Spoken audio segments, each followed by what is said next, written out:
गिरफ्तारी के कारण जानने का अधिकार, केरल हाईकोर्ट का महत्वपूर्ण फैसला। वीडियो शुरू होता है। नमस्कार दोस्तों, स्वागत है आपका आपके अपने चैनल लीगल पॉइंट पर।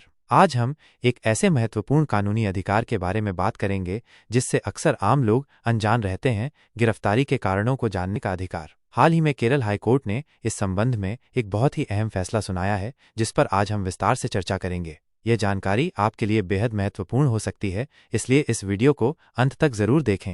दोस्तों, हमारा भारतीय संविधान हमें कई मौलिक अधिकार देता है, जिनमें से एक है आर्टिकल 22(1). यह आर्टिकल कहता है कि गिरफ्तार किए गए किसी भी व्यक्ति को जल्द से जल्द उसकी गिरफ्तारी के कारणों के बारे में सूचित किया जाना चाहिए। इसके अलावा भारतीय नागरिक सुरक्षा संहिता 2023 BNSS की धारा 47(1) भी यही प्रावधान करती है कि बिना वारंट गिरफ्तार करने वाला हर पुलिस अधिकारी या अन्य व्यक्ति गिरफ्तार किए गए व्यक्ति को उस अपराध का पूरा ब्यौरा बताए जिसके लिए उसे गिरफ्तार किया गया है, या गिरफ्तारी के अन्य आधार बताए। आप सोच रहे होंगे कि ये कितना जरूरी है। दोस्तों, यह सिर्फ एक औपचारिकता नहीं है, बल्कि एक अनिवार्य वैधानिक और संवैधानिक आवश्यकता है। गिरफ्तारी के कारणों की सूचना न देना सीधे तौर पर आर्टिकल 22(1) के तहत प्राप्त मौलिक अधिकार का उल्लंघन है। यह आर्टिकल 21 के तहत व्यक्तिगत स्वतंत्रता के अधिकार का भी उल्लंघन करता है। सरल शब्दों में, अगर आपको गिरफ्तार किया जाता है तो आपको ये जानने का पूरा हक है कि आपको क्यों गिरफ्तार किया जा रहा है। इस अधिकार के महत्व को सुप्रीम कोर्ट ने कई बार दोहराया है।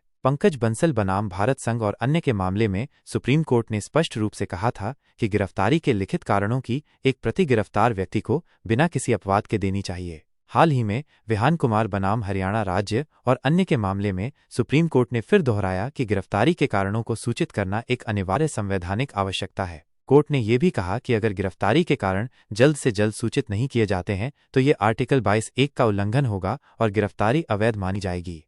अब आते हैं केरल हाईकोर्ट के हालिया फैसले पर। बाबू एम बनाम केरल राज्य और अन्य के मामले में WPCRL/NO 240/OF 2025 और WPCRL/NO 247/OF 2025 हाईकोर्ट ने दो अलग अलग मामलों की सुनवाई की, जहां याचिकाकर्ताओं ने दावा किया कि उनके बच्चों को बिना गिरफ्तारी के कारणों की सूचना दिए गिरफ्तार किया गया था। कोर्ट ने कहा कि जब गिरफ्तार व्यक्ति आर्टिकल 22(1) के उल्लंघन का आरोप लगाता है तो ये साबित करने का बोझ जांच अधिकारी या एजेंसी पर होता है कि उन्होंने कानूनी प्रक्रिया का पालन किया। इन मामलों में अधिकारी ये साबित करने में विफल रहे कि गिरफ्तारी के कारण मौखिक रूप से भी बताए गए थे और लिखित में तो बिल्कुल नहीं।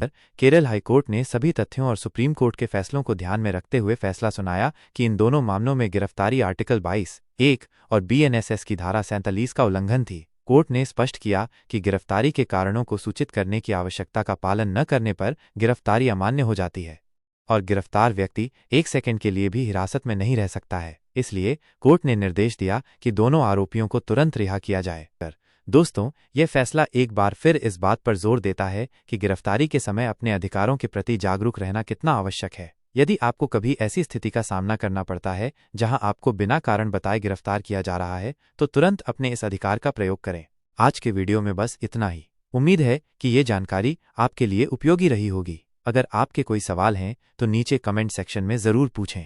इस वीडियो को लाइक करें, ज्यादा से ज्यादा शेयर करें ताकि और लोग भी अपने इस महत्वपूर्ण अधिकार के बारे में जान सकें, और हमारे चैनल लीगल पॉइंट को सब्सक्राइब करना न भूलें ताकि आपको ऐसे ही और कानूनी जानकारियां मिलती रहें। अगले वीडियो में फिर मिलेंगे एक नए कानूनी विषय के साथ। तब तक के लिए नमस्कार।